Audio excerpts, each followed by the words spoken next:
Hi, I'm Brittany Overmiller, and this is my presentation on sex education in schools and preventing sexual harassment. Sexual harassment is defined as in a workplace, professional, or social situation involving the making of unwanted sexual advances or obscene remarks. School actions or responsibilities. Number 1, district policies and procedures for employees and students should be formulated to address sexual harassment. Number 2, educational programs should be provided periodically for faculty, staff, and students to familiarize them with all aspects of harassment. Number 3, faculty and students should be encouraged to report all violations through a well-defined, developed, and publicized grievance procedure. Number 4, educators should react swiftly and judiciously to complaints. Number 5, an environment should be created in which students and school personnel feel comfortable. Number 6, confidentiality of those filing should stay private. And number 7, a school climate should be created and maintained that is characterized by mutual respect and consideration of others.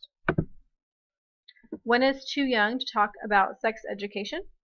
The topic of sex in general should be discussed with young children as early as the age of 10, which is usually around 5th grade. Statistics show that more and more children each year are becoming more sexually advanced at a young age. They also show that it is more boys than girls who are becoming sexually advanced. How do we talk about it with our students? Once consent is given from parents of 5th grade teachers at my school, we talk about how we're going to present the topic and who is going to go to what room. We also split the girls and the boys up in different classrooms, where a male is in the boys' room and a girl or group of girl teachers are in the women's. When they are split up, they are more comfortable to ask questions aloud and get more personal with whoever's in charge.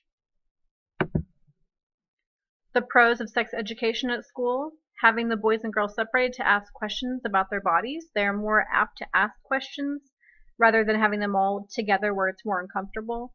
Talk about what it means to go through puberty and the emotions you may be feeling, which includes lots of questions about periods, their emotions, changing in their body, and how to react to those situations.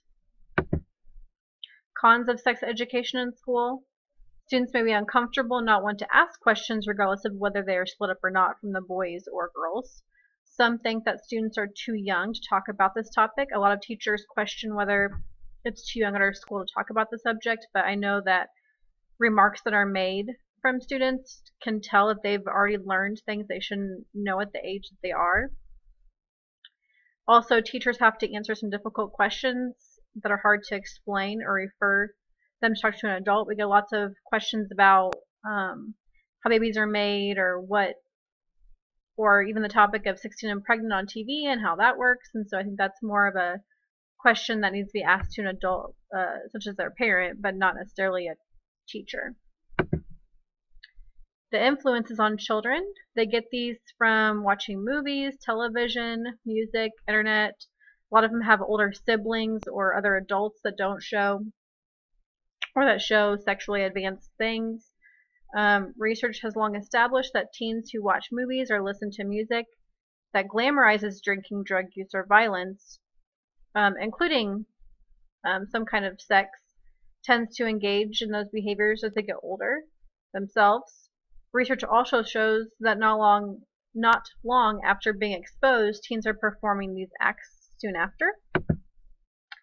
A way for prevention: I feel by talking to students during a sex education class in schools, we can eliminate sexual harassment.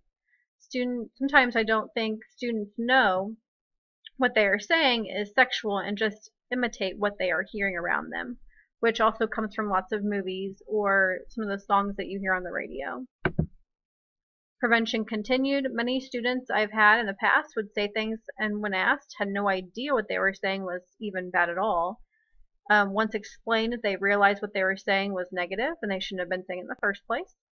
It's important to talk to our students at the beginning of the school year in a comfortable environment about sex education along with harassment and what it means.